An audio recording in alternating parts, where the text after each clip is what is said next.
Hello and welcome to James Talks Finance, the show where we aim to simplify the world of personal finance and financial planning to enable you to get control and take action to a more successful financial future. Okay, so let's get into it. When we are thinking about preparing for financial freedom, independence, or no longer working, there are really two sides to consider. They are both very different things to think about, but also intertwine or overlap, if you will. Those are the financial side and having sufficient assets to be able to sustain yourself, and the personal side of what are you going to do with your time when you have all this freedom. Let's start with the financial side, which you might find strange to hear is potentially the more straightforward element. The financial side. This is really about understanding your numbers. There are really two main numbers to consider. How much net income do you need to be able to maintain your desired lifestyle each year? This is about considering how much income you need, incorporating the things you intend to do with your time that cost money, and thinking about additional capital expenditure evened out throughout the years on things such as cars, holidays, home improvements, and other ad hoc capital expenditure. Then you would typically take that annual figure and multiply it by 25 to understand your pure financial freedom number and the amount of liquid or accessible assets required. If you want to refine this further, you can deduct any regular sources of net income not dependent upon work, such as rental property income or pensions and payments, before multiplying your annual figure by 25. You then likely want to add an additional amount as a margin of error. As this were all the best will in the world and thinking seriously about this, things may turn out differently.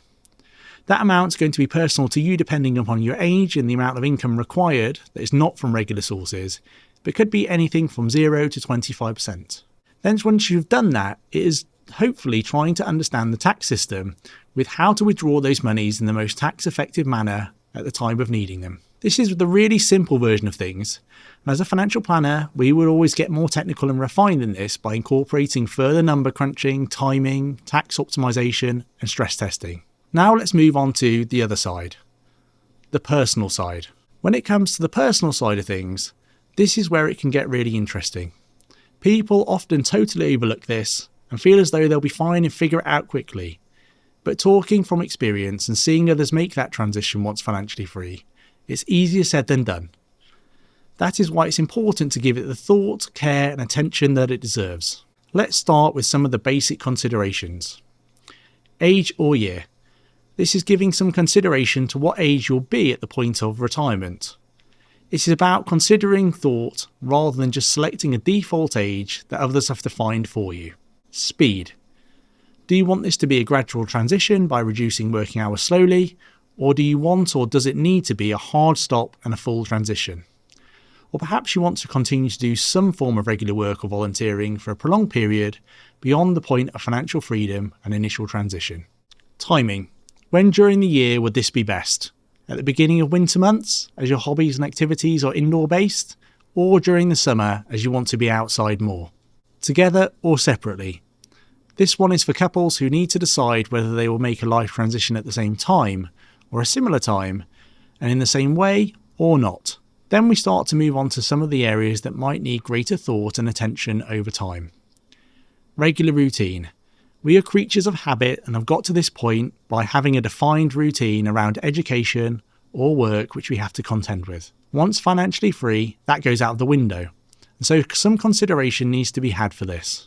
Questions to ask yourself might include: what does a regular day, week or month look like?